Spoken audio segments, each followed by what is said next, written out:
எல்லாருக்கும் வணக்கம். Crypto update 3 update இருக்குது. அது என்னன்னு சொல்லிட்டு ஒன்று ஒன்றா பார்க்கலாம்.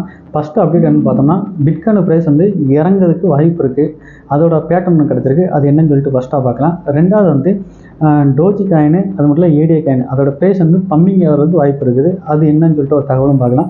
மூணாவது பார்த்தோம்னா, எத்திரியம் ETF அப்ரூவ் ஆயிடுச்சு. அதோட நியூஸ் கூடிய விரைவில் இன்னைக்கு ஈவினிங் நியூஸ் வரலாம், அப்படிலாம் நாளை மறுநாள் வரலாம்னு சொல்லிட்டு ஒரு நியூஸ் கிடச்சிருக்கு. அதனை பற்றியும் பார்க்கலாம்.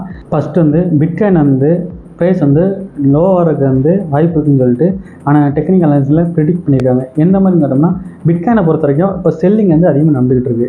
என்னென்னா, இப்போ பிட்காயின் லாஸ்ட்டாக பார்த்தோம்னா அதோட ஹை லெவலில் போய் ரிஜெக்ட் ஆகி கீழே வந்துட்டு இருக்கு. அப்படி என்னென்ன ப்ரைஸில் ஹை லெவலில் போய் ரிஜெக்ட் ஆகிடுன்னு பார்த்தோம்னா, $73,700, ரெண்டாவது பார்த்தோம்னா $71,500, மூணாவது பார்த்தோம்னா $71,800. அந்த லெவலுக்கு போய் ரிஜெக்ட் ஆகி கீழே டவுன் ஆகிட்டாங்கன்னா மேலே போயிருக்கு. அதுக்கு அடுத்த பம்மிங் பெருசாக மூவிங் ஆகலை.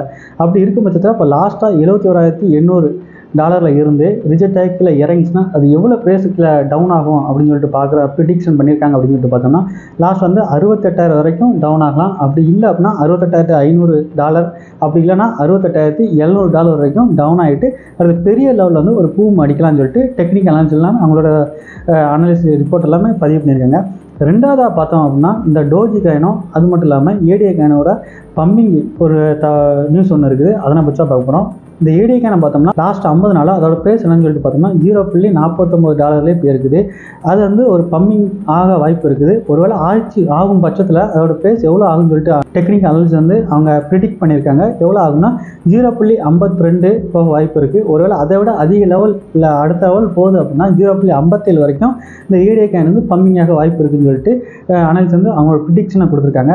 அடுத்து டோஜி காயின். இப்போ டோஜி காயினை பொறுத்த வரைக்கும் அதோட ப்ரைஸ் $0.14 ட்ராவல் ஆகிட்டு இருக்குது. இது டோஜி காயினும் பம்மிங் ஏற்பட அதிக வாய்ப்பு இருக்குது. லாஸ்ட் டைம் பேட்டர்ன் சார்ட்டில் பார்த்தோம்னா 2 அப் டவுனில் ஆனதுக்கு அப்புறம் தான் இப்போ அது செல் பேட்டர்னில் முடிச்சிருக்குது. அதனால அடுத்த பம்மிங் ஏற்பட வாய்ப்பு இருக்காங்க. அப்படி ஒருவேளை பம்மிங் ஆகுனா $0.21 இருந்து அதிகபட்சமாக $0.23 வரைக்கும் பம்மிங் ஏற்பட வாய்ப்பு இருக்குது டோஜி காயினை பொறுத்த வரைக்கும். அதனால் டோஜி காயின் சார்ட்டை பொறுத்த வரைக்கும் பம்மிங் இருக்கா. அதோட அப்டேட் இதான் டெக்னிக்கல் அனாலிசிஸ் அவங்க ப்ரிடிக்ட் பண்ணியிருக்காங்க.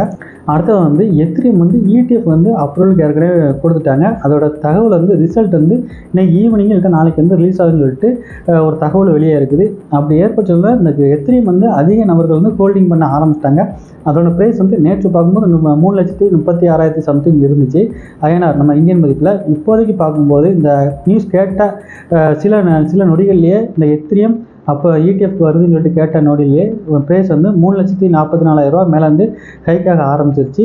ஏன்னா எத்திரியம் ETF வரும்போது பிட்காயின்லையும் பெரிய லெவலில் ஒரு மாற்றம் கிடைக்கும். நம்ம ஏற்கனவே இப்போ பிட்காயினில் அதோட டவுனோட ப்ரைஸ் செல்லிங் அதிகமாக நடந்துகிட்டு இருக்குது. அப்படிங்கிற பட்சத்தில் இந்த ETF approve Ethereum ETF approve கிடைக்கும்போது பிட்காயின்லையும் ஒரு பம்மிங் ஏற்பட அதிக வாய்ப்பு இருக்குது. எப்போவுமே தகவல் இந்த மாதிரி நியூஸை பொறுத்து நம்ம அதிகமாக வாங்கி ஹோல்ட் பண்ணிக்கலாம்னு சொல்லிட்டு பண்ண முடியாது. நம்ம அந்த அப்ரூவல் இன்று ஈவினிங் கிடைக்க வாய்ப்பு இருக்குன்னு சொல்லியிருக்காங்க. ஒருவேளை இல்லாத பட்சத்துக்கு அடுத்து இன்னும் ஒரு வாரம் ஆகலாம் அப்படின்ட்டு இருக்காங்க. தகவலை பொறுத்து வாங்கி வச்சுட்டு லேட்டாக கூட ஆகலாம். அதனால் எத்திரியம்க்கு அடுத்து டெக்னிக்கல் அனாலிசிஸ்லாம் ப்ரிடிக்ட் பண்ணுறது என்ன, இந்த சொலானா காயினும் அடுத்து ETF வர வாய்ப்பு இருக்குங்கிறாங்க. அது மட்டும் டோஜி காயினும் ETF வர வாய்ப்பு இருக்கிறாங்க. அதனால் சொலானோட ப்ரைஸும் ஒரு பம்மிங் ஏற்பட சின்ன பம்மிங் ஏற்பட்டிருக்கு. அதே மாதிரி டோஜி காயினும் அதோட ப்ரிடிக்ஷனில் பம்மிங் ஏற்பட வாய்ப்பு இருக்குது. இன்றைக்கி நீங்கள் பார்த்த அப்டேட் எல்லாமே கண்டிப்பாக பயனுள்ளதாக இருந்துக்குன்னு நினைக்கிறேன். இந்த வீடியோ உங்களுக்கு பிடிச்சிருந்தால் லைக் பண்ணுங்கள், ஷேர் பண்ணுங்கள். அது மாதிரி கிரிப்டோ யூஸருக்குலாம் உங்களோட வீடியோ ஷேர் பண்ணுங்கள். உங்களோட கருத்து எதாவது இருந்துச்சுன்னா கமெண்ட் செக்ஷன் சொல்லுங்கள், நானும் தெரிஞ்சுக்கிறேன். அடுத்து ஒரு கிரிப்டோ அப்டேட் சம்மந்தமாக ஒரு நியூஸ் சந்திக்கலாம். நன்றி, வணக்கம்.